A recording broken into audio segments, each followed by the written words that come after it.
Crew Nation, it's May 1st. It's one of my favorite days of the year. We are excited to share the next hour with you as we reflect and celebrate making it to May 1, a great milestone and a mile marker in another recruitment cycle. Today is my 21st May 1 in the profession, which is just wild to think about how much has changed in the past 2 decades. We're talking about where we're going next. We're talking about what's working well, what's not working, what needs to change today. We've got special guests. We've got giveaways. We've got all sorts of stuff lined up for you for the next hour. So thanks for joining us. Get ready. Here we go. We are the Crossroads crew, bringing that fire to you. From the dorms to the boardrooms to raise up the you. Raise up the you. Every day we see it through. Higher ed dreams coming true. Brad Ward, drop the beat, let the whole place move. Crossroads crew. All right, here we go, everybody. Okay, let me just acknowledge, first of all, when we planned First Friday, we didn't realize January 2nd, Good Friday last month, May 1st. We've got July 3rd coming up. Yeah, this was smart, wasn't it? Brad, when did you say the next one is like 37 years from now again on May 1? Yeah, 2037 is the next May 1 that lands on a Friday. I said I'm never doing this again, but hey, we're here. We're going to make the most of it, and we're missing somebody. Where the heck is Ryan? Ryan is coming to us live from, let's just call it the most magical place in the world. Hey, what's up, Crew Nation? It's awesome. Good. Up, Ryan? Out of the office, baby. Out of the office. Hey, it's great to see you guys today. Hey, we're talking about May 1. Today is a really special day. And as you can see, I'm at the happiest place on the earth. But today isn't about kind of where I am. I think it's about what this day represents. Today is a day where dreams become decisions.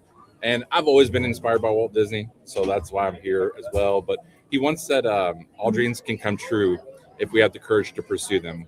When I think about May 1, those dreams didn't just happen by accident. They happened because of each of you. All those late night emails, all those campaigns that didn't just inform people, they inspired people. The experiences that you make students feel like they belong is really important. So you didn't just enroll a class this year. You kind of helped shape the future. So when you celebrate that with your teams and celebrate the lives that you've impacted, because truly this work matters. So happy May 1, friends. Keep dreaming, keep building, keep changing lives. Thanks for joining us, Brian. Hey. Appreciate you saying a quick hello. Enjoy time with family. Enjoy time with the weather. It's going to snow in northern Indiana, but you made a wise decision today to be south. So Say hi to Mickey for us, Ryan. We will. See you guys. See you, All man. right, have a good one, Ryan. See you, man. All right. Well, we've got some topics to talk about. Obviously, we always start with what we've been hearing. We're going to have some special guests coming in to join us here in a bit. We've got the chat going. We've got some giveaways today as well, so make sure you say hi in the chat. Make sure you ask a question there. And let's start with what we've been hearing. It is May 1, so what are y'all hearing? I can tell you a whole bunch of things, right? It's just Yeah. like the ups and downs are like insane. As I've been texting people throughout the week, it's just like it's like the highest high and the lowest lows, right? Like you just have so many things happening. But one of the things that I know when I was on a campus earlier in Florida this week, and it's actually been something that I've just talked about the last few weeks with a lot of EM leaders, is like the handoffs that are about to happen, right? I mean, whether you in your admissions office run it all the way up with your committed deposited students to orientation, or you hand off to, right, orientation advising, whatever it is, like what's that going to feel like? Because all of that hard work can easily unravel if those handoffs, for example, with different offices and campus partners feel disjointed. And so you've got to obviously, I'll say, have a process and have a plan for how you're going to communicate and do those handoffs in a way that feels personal and not disjointed, right? I think that's so good. And I think that a lot of what I'm recognizing and seeing is that it's kind of a challenging place for a lot of schools, that they're taking folks up until the minivans pull up. And so those smaller schools, sometimes I think that, they get to May 1st and they recognize that a lot of their class is still yet to be closed based on just the patterns that they have and the type of students that come to those schools. And I think that one of the things that's challenging right now, not only for enrollment leaders, but marketers in those types of schools, is that you're closing out your current class, but you're also working on the new class. And so I think a lot of people miss the opportunity to do the Rising Senior campaigns, to do all the different things that you can start doing to kind of prepare for the fall 27 now, while you're still trying to close out fall 26. And so I think it's a challenging time to, you've got to keep your eye on the ball, but you've also got to have one eye on the future too. And so I think that's one of those things that, you're really thinking that through and planning ahead is really going to be helpful. Bart, why do you think so many schools struggle to, I'll say, recruit ahead and they can only manage one class at one time? What do you think the biggest reason is? I know there's a bunch of reasons, but what do you think the biggest is? I think the biggest reason is that they don't have a real enrollment plan. They're reacting more than they are planning ahead. I think a lot of the schools that are seeing success are the ones that are, have a plan in place. They're working the plan and they're working the plan up to May 1. I think a lot of places, a lot of challenges, especially some of the smaller schools that have become more reliant on athletic for enrollment.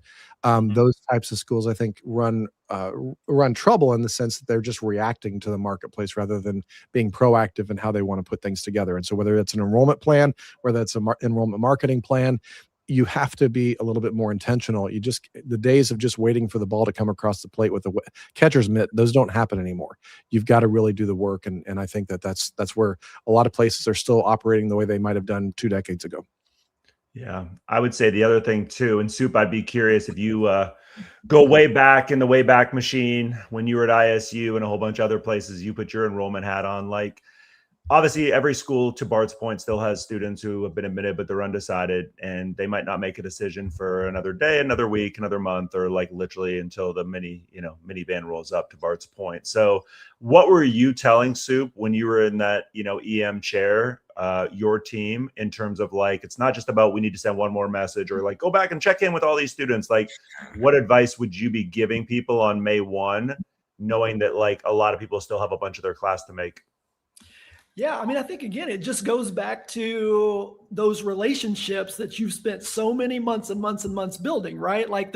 Every admission counselor out there should have a great list of students that they've worked with throughout the entire year, that they've built relationships with. And so I would just say, double down now. Don't assume anything. Don't assume just because something that was told to you 2 weeks ago that they're coming.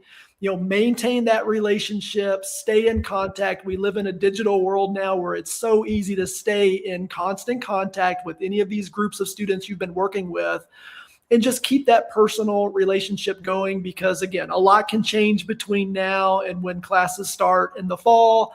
And to Bart's point, if you're out there and you're listening, tuning in today, and you feel gosh, are we the only school that this, it doesn't, no. There's only a very, very small select handful of schools that this is all done today on May 1. Virtually everyone else out there is working this all the way through the summer, right up until when classes start. And many are still working it into the first week or so, even after classes have started.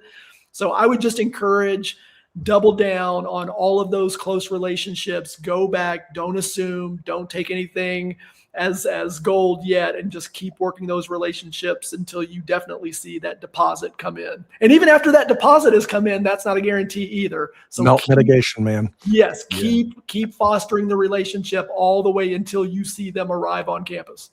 Yeah, and it's about talking with your staff about melt too, and making sure that everybody knows what the plan is and how you're going to prevent melt. And I would add, for everyone listening to Soup's points, it's about communicating, not rushing those undecided students, and trying to figure out, okay, first of all, do they have all the information they need from however many schools they're still considering, right? Because there are some students out there who got to the, application process late, and they're still waiting on admits decisions, or they're still waiting on a financial aid package. And you may not know that, but you could, for example, if you ask them what they have left to do before they make their decision, or, what's been the hardest part for them when they think about having to ultimately make a decision, just trying to ultimately get them to share kind of that mindset and what they're thinking and where they're at in their process.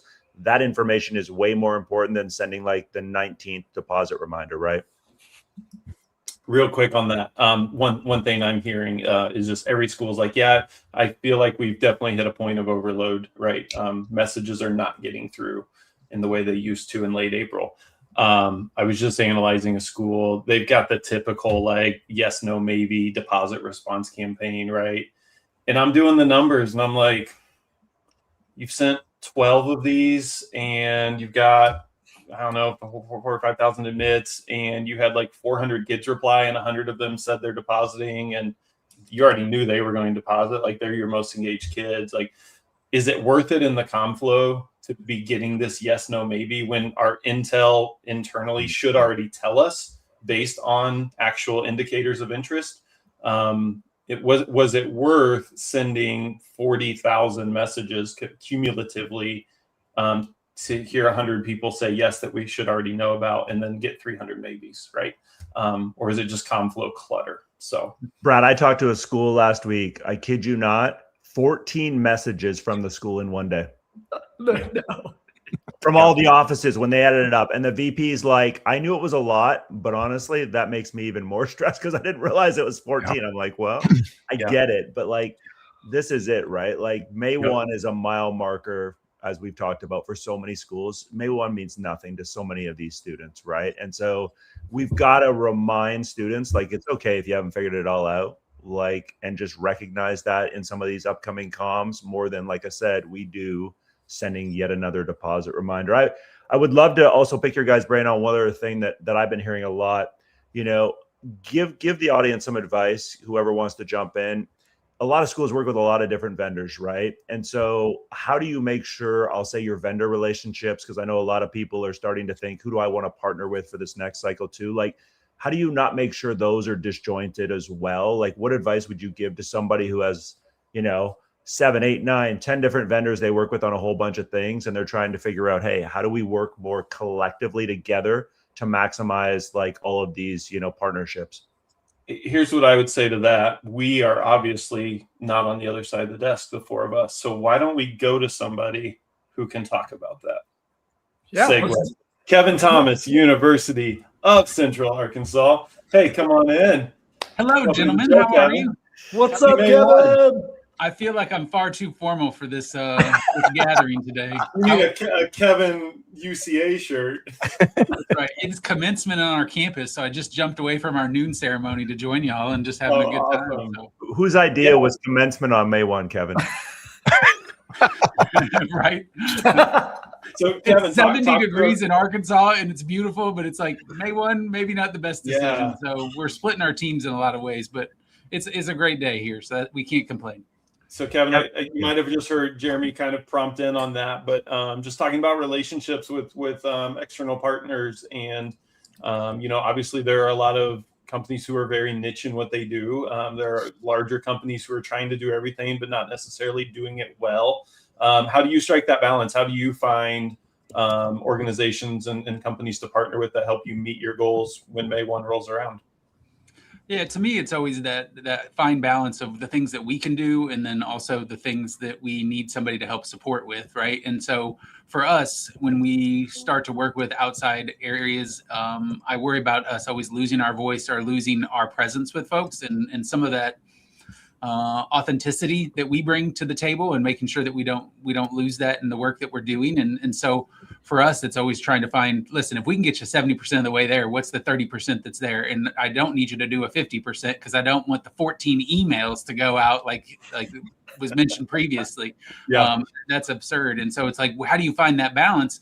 And there are companies you work with and people you work with that aren't going to listen to that because their way is the highway. And so it's finding somebody that you feel real comfortable with in your work.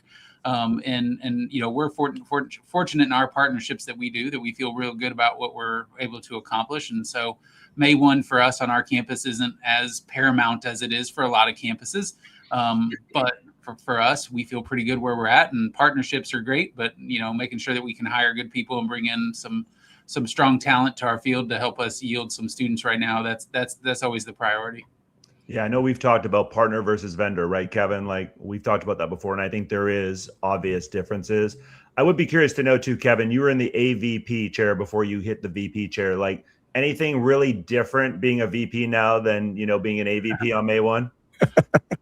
Yeah, they just gave me more stuff to do. I mean, that might have been it. You know, I think the thing for us in that AVP to VP jump, one of the big things that we put together in the last few years here is we started our UCA commitment program, which is a promise type program. We started that 2 years ago, and instantly we saw a 26% enrollment jump for our first year students when we implemented that program. And I would say the amount of massaging that program had to have over the time frame in which we put that in, and even in my seat, right? Because we're working with politicians, we're working with legislators, we're working with our board, we're working with our faculty, because we would get questions like, well, if we're implementing this type of program, are we going to be having students that are less than our normal students? And it's like, no, we're not. And so I think my side of things in that move from AVP to VP was probably more hand-holding and massaging in that relationship, and also making sure that a program that's that instrumental for our growth was doing the things that we knew it could do, and not just being put a little further off the table. I appreciate you sharing that. I literally had to look down at my phone because I had a VP text me and go, "We just got 4 more deposits. I can't be there today. Tell the crew." So, it's like constant checking. What was your first, if you think back that far, Kevin, right? What was your first May 1 like? Do you remember anything about that at all? Yeah, so I think I'm probably different than you fellas here, and then also a lot of the audience and listeners, where I came from advising and retention. And so I got hired into that AVP role and was trying to figure out what this admissions world was like. And everybody was kind of freaking out about May 1. And I'm like, hey, we got this. And then May 1 hit, and it's like, hey, I'm going to do this differently next year, and think about how we're doing outreach, thinking about how we're doing communication, but also thinking about how we're taking care of our team on that day, because it is a little more stressful, and we want to make sure that we're doing good work there. I will say Arkansas is an interesting state, and I don't know how many of you all have spent a lot of time in Arkansas, where right now, that yield part of what we're doing is the scholarship season and these scholarship ceremonies. And I came from Illinois, and scholarship ceremonies weren't really a massive thing. And then in Arkansas, they are the thing. And so, like, for us, May 1 is busy for all the reasons that you all have talked about, but it's also busy because these scholarship ceremonies are out of control. So, like, we're trying to do yield activities, and I think we have people at probably 8 to 12 high schools today doing scholarship ceremonies. And so that's a pretty hard balance. Like, I know my director's in Little Rock all day today, and that's all she's doing is scholarship ceremonies. And that's not the norm for a lot of states and what they're doing today. Yeah. Wow. Yeah. Florida's like that too. Cause I was in Florida this week, Kevin, same thing happening. A couple counselors are like, hey, we've got meetings. Can we move them around with you? Cause we have to go in the evening to do these, scholarship ceremonies. And, the timing of things, higher ed, again, I feel like is notorious for, and I'm sure you're not the only, school today that's doing commencement, ironically, on May 1st. I'm sure there's others as well. Kevin, I've got Go ahead, Bart. Yeah. I've got a question for you, Kevin. Sure. We've done some studies recently, just seeing how prospective students are handling AI, and they don't want to be a part of that in a lot of ways. And what is really happening is there's a resurgence of analog. So when schools are thinking about how to best, plan for next year, plan for the melt mitigation, talk about how you're thinking about analog versus digital. I think it's easy to just kind of start working on more comm flows, more, that automated stuff. But talk to me about how you're thinking about the analog world and how students are responding to that. Yeah, I think we've been hit with over the last year with some real decisions on about how we're going to communicate with students. And with a lot of push towards AI, I will say that we're not really embracing as much as a lot of people are. And some of that is because we're trying to figure out how our cycle works right now. We're a state that moved to the cell phone ban, and that created some issues for us in the fall. And I would say it probably has slowed down decisions throughout that we've seen in that process. And so, I think that we're probably going to be more as we have been and less in that AI solving all problems for us moving forward. And that's not to say we're not going to embrace the little things that make some efficiencies on our end. Sure. There's a place for it, but it's not an all be all everything. No. And listen, I'm on a couple boards where it's like all they want to talk about is AI, and it's going to solve all the things and do all. Listen, I think it's great, right? Like, I think I use it in my job every day. I think my team uses it in the job frequently. But is it one of those things where I need to be making sure that our students are experiencing that right now, not for what we do, right? Like we primarily 90% of the students we're going to bring are coming from Arkansas. If our relationship and connection can be stronger in the work that we do on a one-on-one basis or in our messaging, we're going to focus that way. Because I'm going to tell you, I have a 17-year-old son that receives stuff in email every day, and he receives the mailings every day. And he said, this wasn't for me. This wasn't for me. This was AI. I could tell this one was genuine. I liked it. And whether it was or wasn't, like, that's mattering to this 17-year-old as we're doing this. Right. Great. Appreciate that. Kevin, I've got a daughter going through it too. And I'm hearing the same thing, right? Like literally she just keeps saying, Dad, it's so much information. And you can tell it's not just for me. So I know we all know this. And so I'd love your take on this, Kevin. It's not like any of this that we just talked about with that is like newsflash to VPs, directors, like we know. So why do so many schools struggle to then change and make it more, whatever words we want to use, authentic, relational? Like, what do you feel like really slows schools down with that, Kevin? I think it's the pressure of more, right? And I think that's where you hear it from presidents you work for, or provost, or whoever you're reporting to. That it's like, why can't we get more names? Why can't we send out more information? Why can't we do these things? And somewhere in that process of, well, if we send out more, it's going to do better. And that's just not always the case. And so I think that the automation of things, AI, just batch mailing, batch emailing, all the things has become a go-to. And I think it's that pressure from the top, because I don't think anybody gets in this saying, you know what I want to do? Send out 300,000 emails, right? Like, I don't think anybody gets into it that way. They want to get into it and build relationships, build connections, make sure that students end up in the right spots. And I really think that pressure for more, and I came from a school that enrollment success was one more than last year. And I don't operate in that type of environment anymore, which is a blessing. But that pressure for one more really does make folks do things that probably aren't them. I love the fact that I work at an institution that we say we're not going to be a gimmick, and that we don't jump and do things that aren't us. And I'm fortunate to work for a president that supports that. But when you look at the colleagues I work with, there are a lot of folks that are jumping and doing a lot of gimmicks to make sure that they're getting more, and you're losing who you are in that. And so that pressure to be successful in whatever way success is defined, I think becomes really, really hard for folks sitting in my seat and in director seats to navigate, because you lose your identity. And that's when students start to see, you've really lost where you're at. Nice. Well, Kevin, thank you so much for joining us. We're going to let you get back to your more distinguished ceremonies today. That's right. Hey, next time on the show, guys, this is what you need to look like, right? This is we'll do a dressed up affair. We need to take a hint. Yeah. Appreciate it. Thanks so much for joining us. See you. Thanks, Kevin. Awesome. All right, we're going to go to our first question. First, shout out Jesse at Grace College, 4x4 men's team yesterday, qualified for NAIA Nationals. So Caleb and Kyle, two of my favorite students up at Grace College. We've got a Q&A. How does everyone approach the balance of more, when in reality it may be best to take a step back in some areas to increase efficiency and impact? And just even as Kevin was talking, I was thinking about really this falls on the VP seat, right? If we make radical changes and numbers are impacted negatively, there's ultimately one person sitting at the top who's going to be accountable for that. And I think of schools who left. Should I name companies? The application generation companies, right? And they're like, okay, we've got 9,000 admits, but we're yielding at 8%. What does it look like to only have 6,000 admits, but to yield at 15%, right? Those are big decisions that go all the way up to the board, to the president, and it can't be a flippant decision, because you need the people above you to understand what you're doing and why.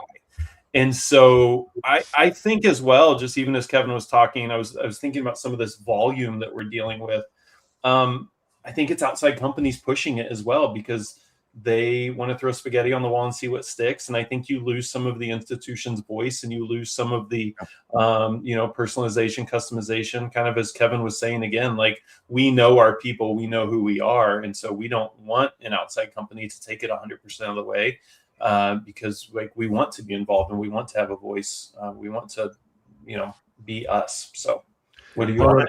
Yeah, go ahead, Bart. I wrote a whole book about that called Chasing Mission Fit, because that was the whole thing I was seeing, is that people just kept wanting more and more and more. And it was like, there are people out there that want what you want, that are going to be a good fit for you.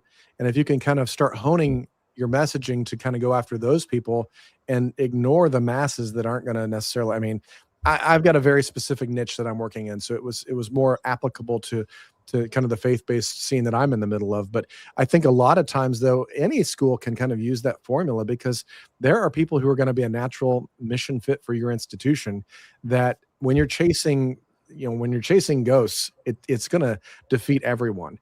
And that's why I really like, how do we really increase yield? How do we really get the top of the funnel full enough to be able to really increase that yield and move it from 8 to 15% or wherever it needs to be?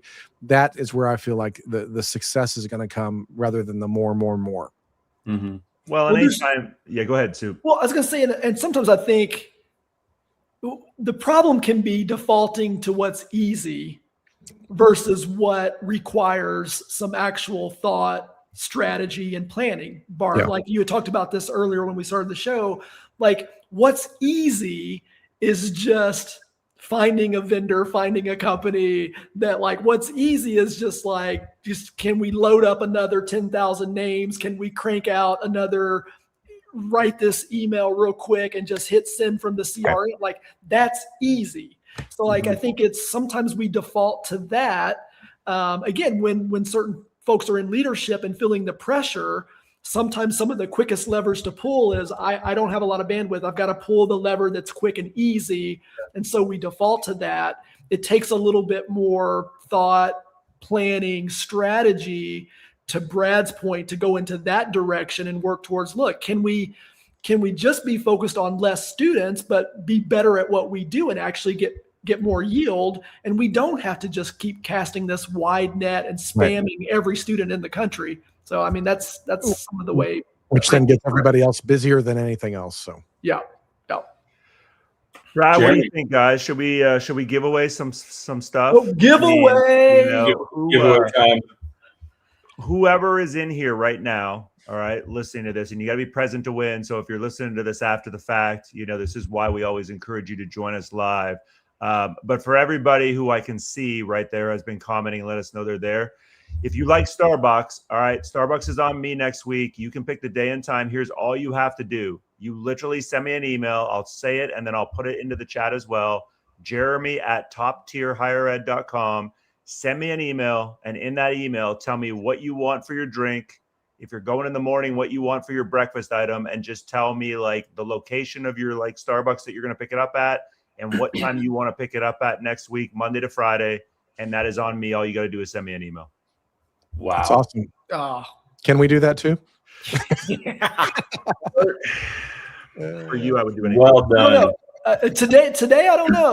The Starbucks is great, Jeremy, but I mean, today I feel like folks might have been like, look, I need bourbon, I need tequila, I need something like that would be, man. but we'll keep it PG 13 in our gifts today. Brad, what do you think our next guest's favorite beverage is? I don't know.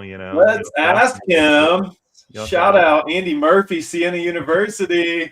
Andy. So First, everybody. Hey, Andy's also got a little weekend hustle. So I expect Andy, tell me your favorite current drink, and what the rating is, what the percentage volume is, all that good stuff.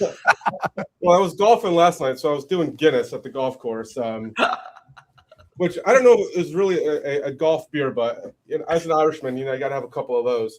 There you go. I'm a craft beer guy. I'm big on the IPAs. I also love a good red ale or brown ale. In the summertime, I'll do like a German Kolsch. So as long as it's not a sour or a milk stout, I'll probably drink it. Okay. And what will the drink of choice be tonight? Probably it's going to be one of two things. It's either going to be triple distilled Jameson, or I went to Tullamore in Ireland last summer, and you could basically blend your own whiskey. And so we have like this special blend that no one else has in the world based on your characteristics and your buying behavior. And I've got to crack that open probably as well. That's awesome. So Andy, you're this is kind of your first time on this side of the screen. You're usually back in my role, doing events with Sienna. How are you feeling on May 1? What's working, what's not? Yeah, How many times has Allison texted you today? Like, well, it was an early morning, but Yeah.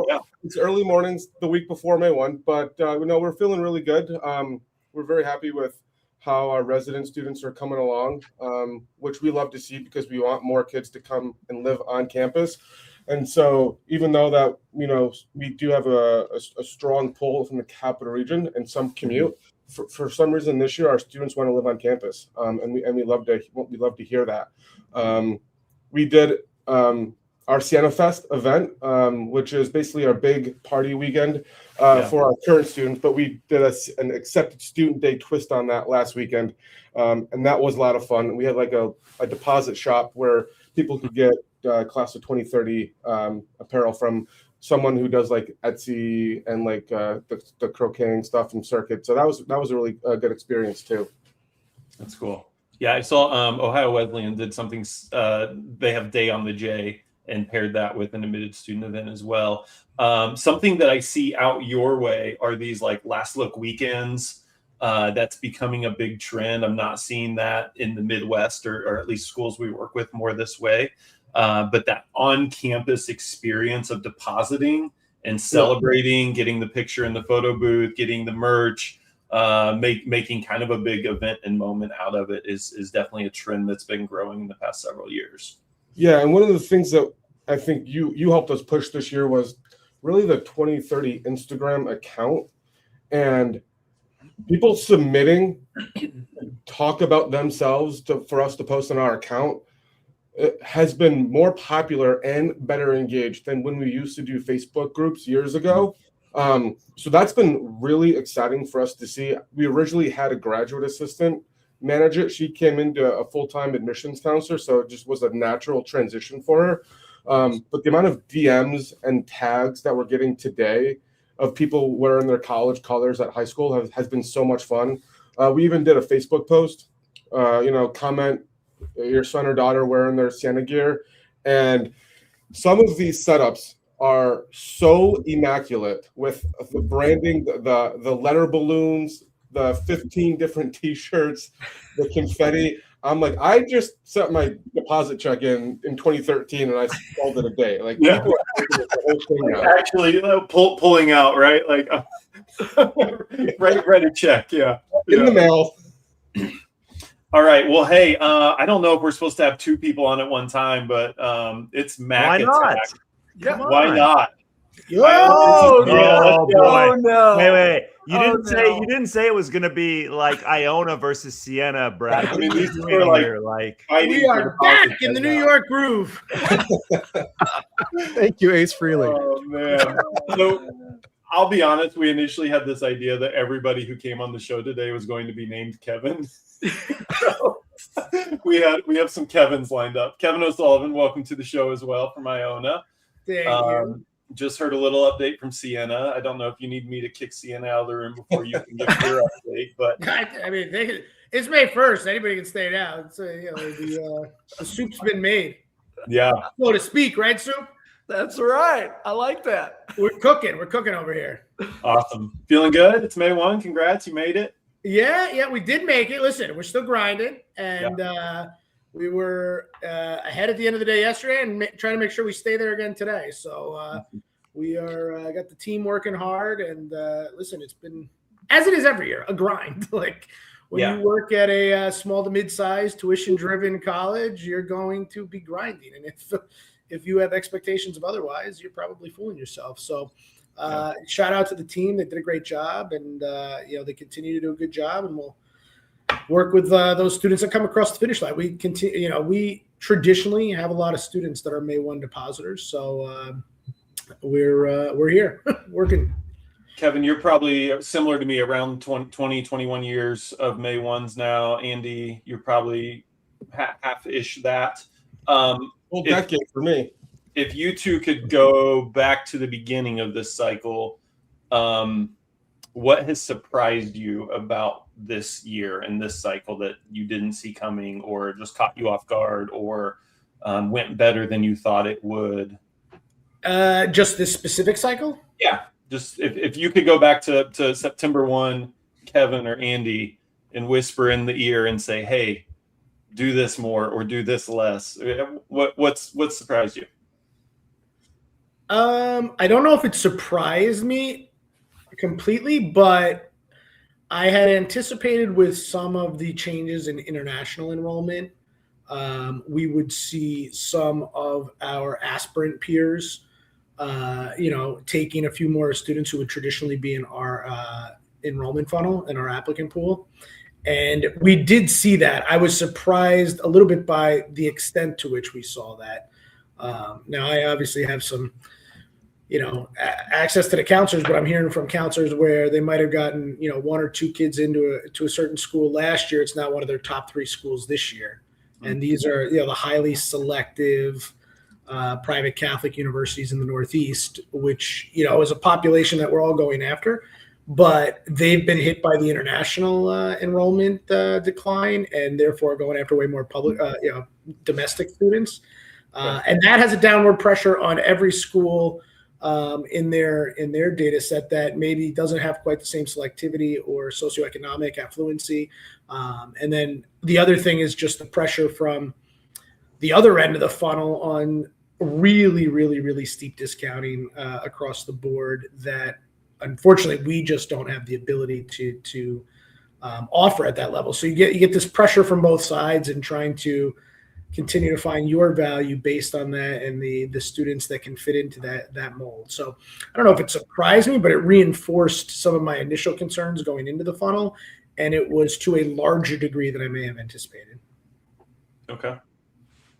What about you, Andy? Mine's a little bit more on the behavioral side of our student population. This year, our students at every event, whether it was open house or an accept students day, on all the survey data, was like, we just want to be able to spend more time with faculty. And that was newer for us, where normally we do pretty intentional work on, let's make sure that our students are meeting students and they can figure out if they're going to find their group of friends here. But we kind of had to pivot and be like, okay, we really need to make sure that our faculty are free during these programs, even though they're on the weekends. And make sure that even if it's a mock classroom, it feels like the experience that they're going to get. And that was a fun challenge for us. I know I mentioned having some social fun at our programs in the month of April, but being able to think outside the box about how can we display the academics in a way that portrays that challenge and the prestige was fun for us this recruitment cycle. That's great. Cool. I've got Duke, I know you got one question, and then we're going to let these guys get back to fighting for deposits up and down the Hudson Valley. Yeah, one quick question before we let you guys go, and this is for Andy, Kevin, like both of you. So, like we spend the entire recruitment cycle, right, building up towards this day, towards May 1. What changes next week? I mean, everything that you've led up to here, what, if anything, how does next week look different? Is there anything that changes operationally, changes in strategy? But I'm curious on, like, from your perspective, what all are you doing this time next week that maybe is different than what led up to today? And Kevin, you can kick us off.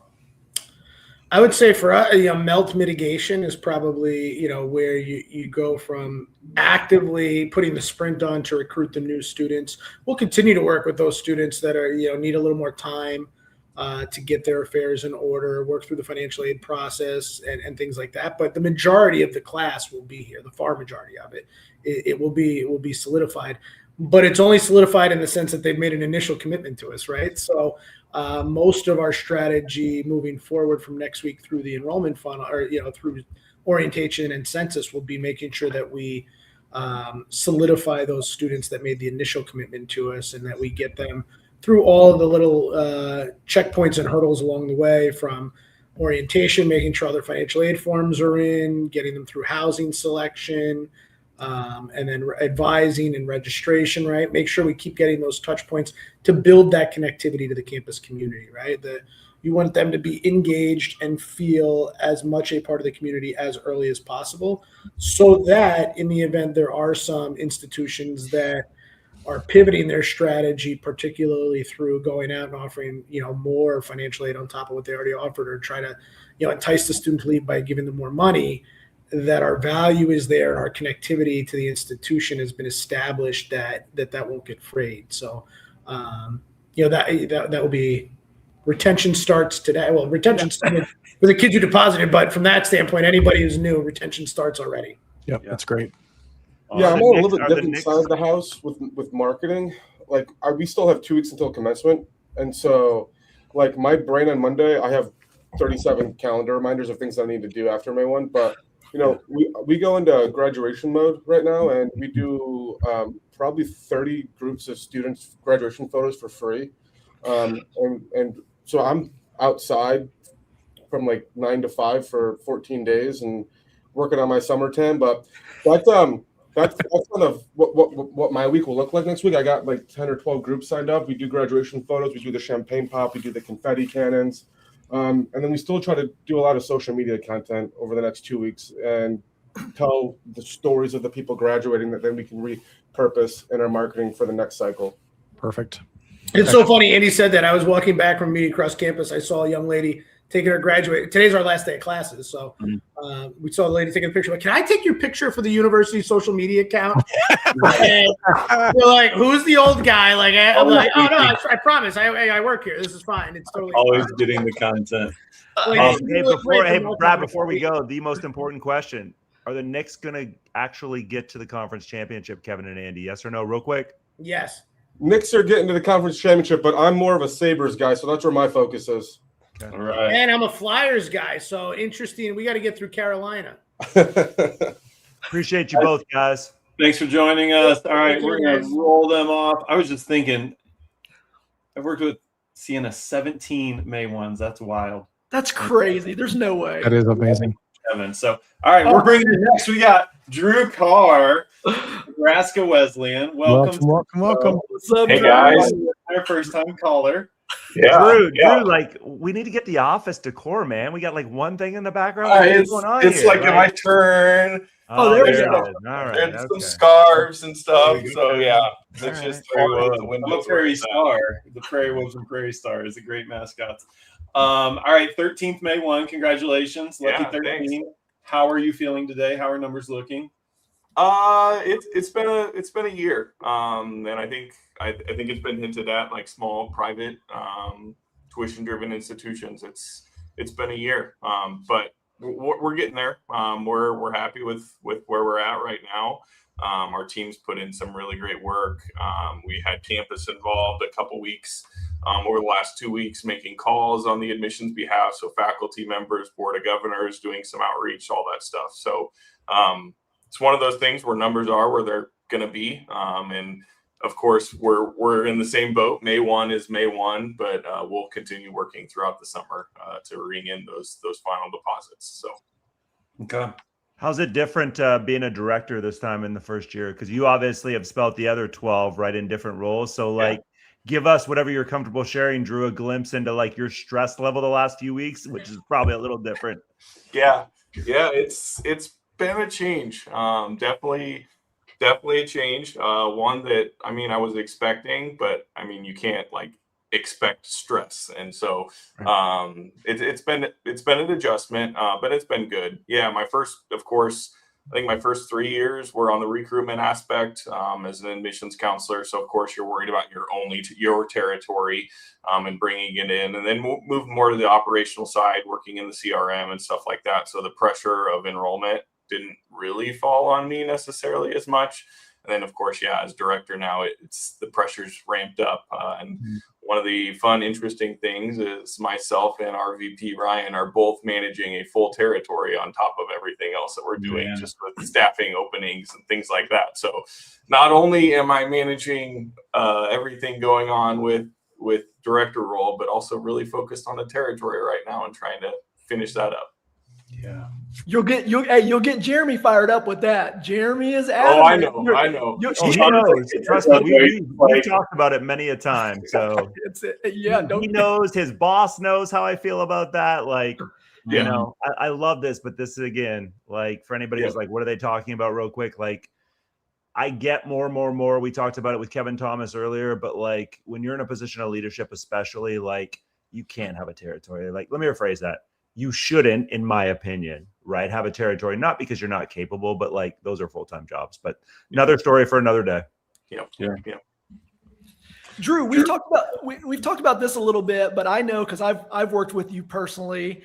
How do you navigate? I think you're someone that I've known has been really, really good about looking at our industry and companies and vendors like on this side of higher ed. I know like you've always done a great job of kind of navigating, finding the right folks that you want to partner with. Is there like for anyone that's tuning in or listening that might say like, we don't even know how to look or how to find, what kind of advice would you give, or what's been your experience when you find folks to help support you and to try to help solve, the problems that you're facing with your team and your operation? Yeah.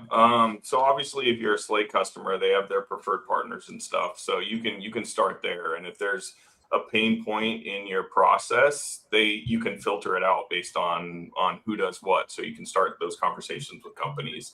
Also, if you go to conferences, definitely stop by tables, vendor tables. It's hard now as a director because you get pulled into a conversation and all those things. But just if anything else, like building those connections.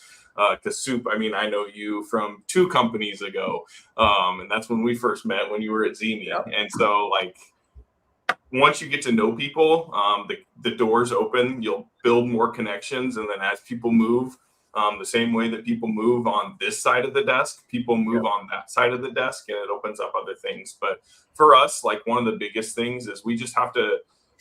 Budgets at a small private institution anywhere across the country is going to be tight. And so where do you find value? Where can you find ways to ramp up things that you're just not able to do in-house because of manpower, constraints, those sorts of things?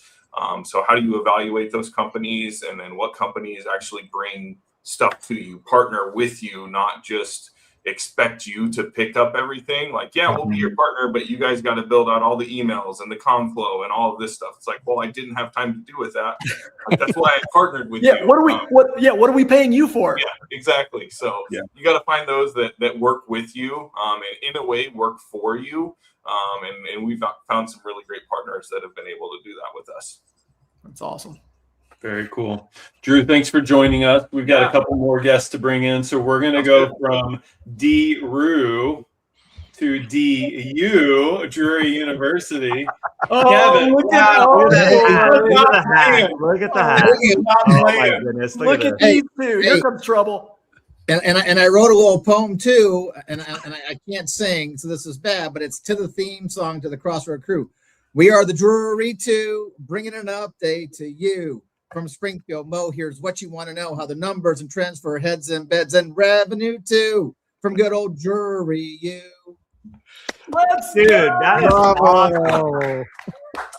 Kelly's like, I'm just going to kind of like fade off the screen for a moment. If you ever see our financial aid little videos that we do, like I throw in like Taylor Swift lyrics at the end and she rolls her eyes. Yeah. That is absolutely awesome, Kevin. Thank you for doing that. I was sitting here pre-chat and I'm like, do I wear a hat today or not? And I decided not, and I threw it off. And then you come on wearing the hat. It's so good. Well, I'm afraid it's going to shine too much.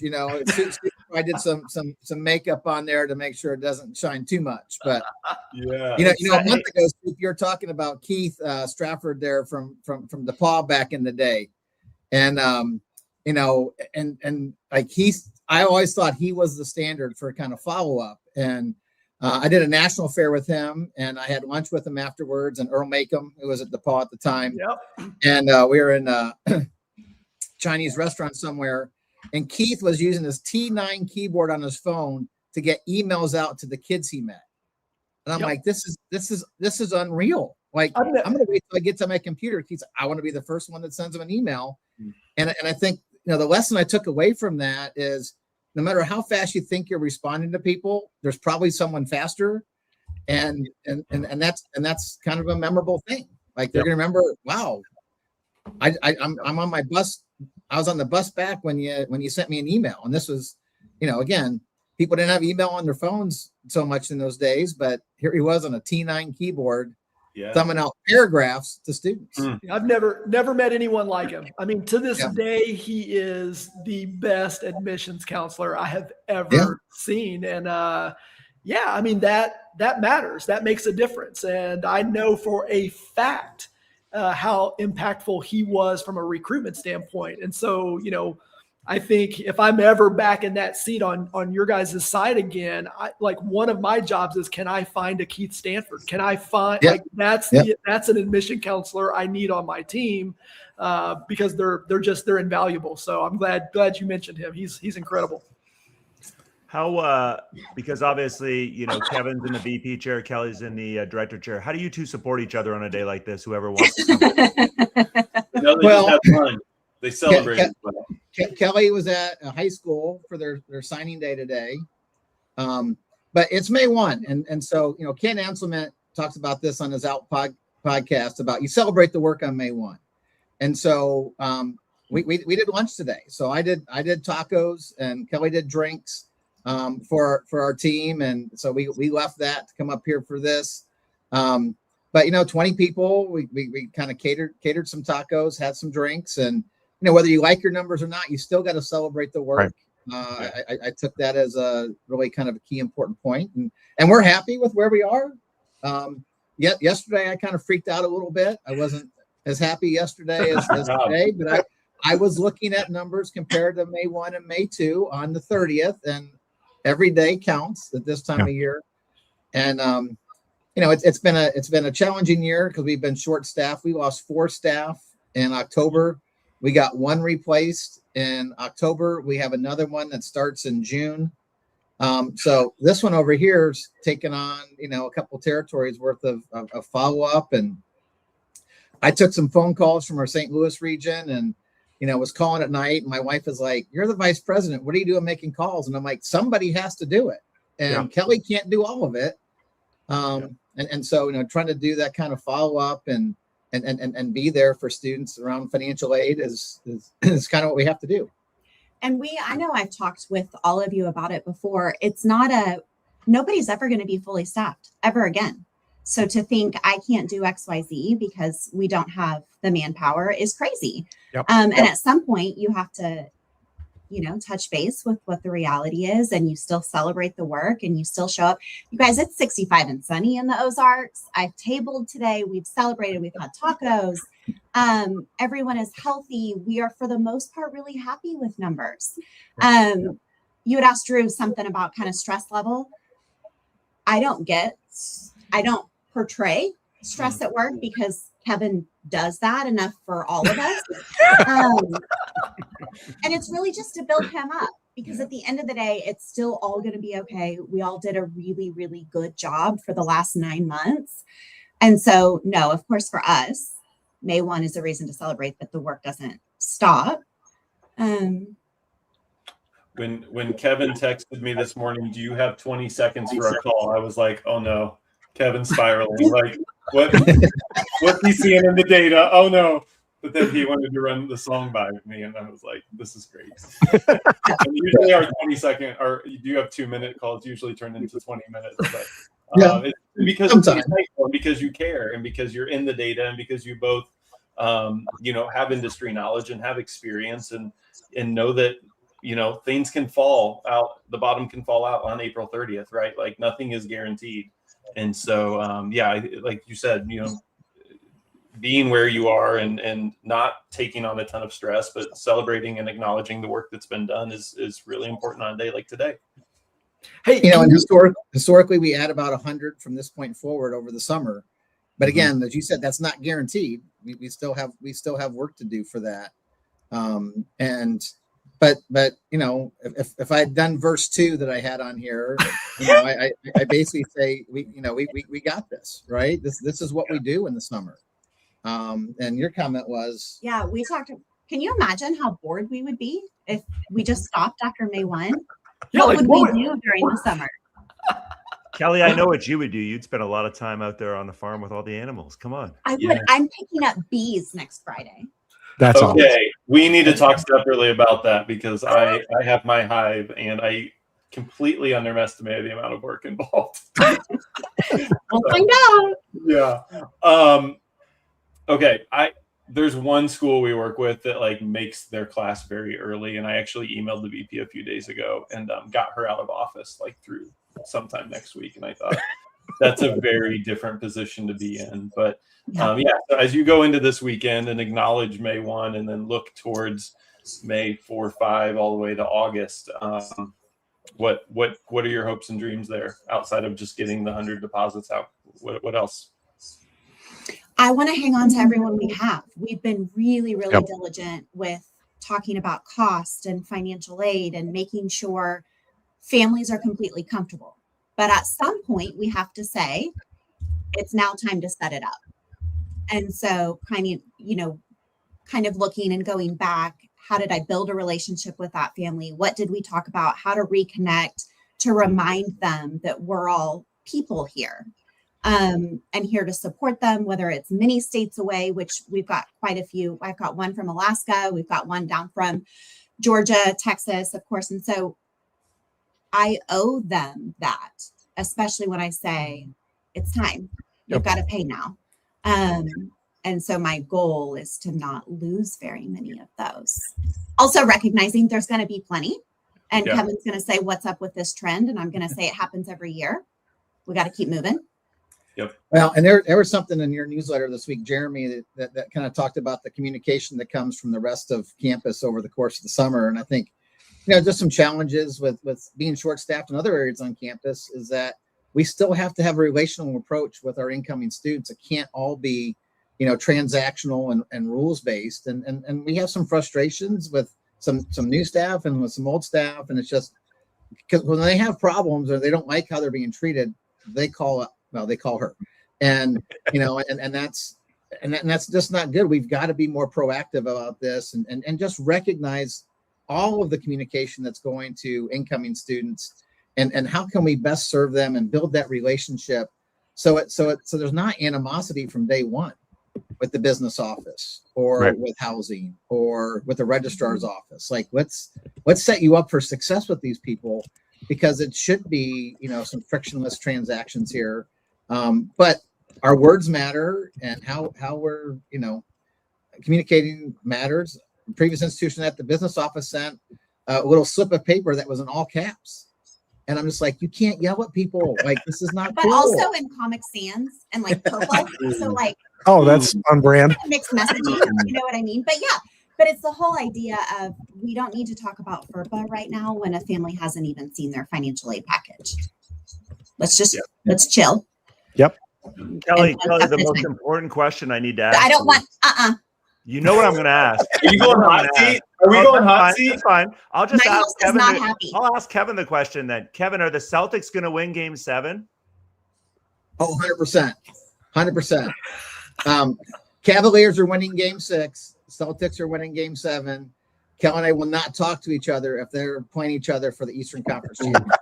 So, Kelly, I really hope Jason Tatum's okay. That's all I'm going to say. Hey, quick. I know we're close on time. I got to ask. So I was recently on campus with both of you, and you all showed me one of the coolest things that you have there in the office. And again, I don't know if you're open to sharing it. I think it's just one of the coolest things that you do. I would love for you to share like what that is and how it works. And you go to it? Could you go to it with a phone? Are you? I mean, theoretically. Yeah. Okay. Well, what's at the laptop down there? Yeah. All right. Okay. Yeah. So good. This is the way. Yeah. We're going to end the show on this. Okay. It is awesome. I will say, again, good call on this because it is awesome. This is great. We're live from Drury. Kevin, tee it up. Tell us what happens. Yep. Yeah. So when I came here in 2016, I wanted something. I'd never worked at a college that had like a cool mascot, like a panther, if you will. And so I'm like, how can we announce to the campus that someone's committed to attend this school? And so I'm like, we need a panther growl that we kind of share with the whole campus. And so like when we get an enrollment deposit, we're gonna open, people can hear it. But if a student's here when they commit, we walk them over here. That's awesome. To the button. We probably We I don't probably know if you can't can hear that what or not, but It, we're gonna it try goes something out else. on campus, correct? There's speakers Yes. outside. That's It's on awesome. campus. So Kelly's going to hit the button. I'm going to go outside. Okay. And so we got a speaker right outside of our building here. Are we gonna lose it? Oh, we gonna no lose Wi-Fi it? failed Oh, no. now. Oh, And we heard Oh, we There got it it. is. We got it. so we get one for every deposit we get every day. And it's become a tradition. And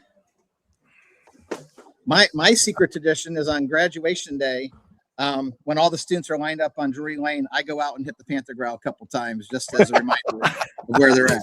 So That's awesome. So good. That is All right. so Well, cool. hey, it's Thanks 2 for having us, o'clock. guys. We got to get back to work. May 1 That is was not awesome. over until 11:59 p.m. Everyone. Thank you, everybody. Thanks for Thanks. joining us today. Go and do good work, and thanks for being a part of this with us. See everybody. Thank you. Everybody. Bye. We are the Crossroads crew, bringing that fire to you. From the dorms to the boardrooms to raise up the you. Raise up the you. Every day we see it through. Higher ed dreams coming true. Brad Ward, drop the beat, let the whole place move. Crossroads crew.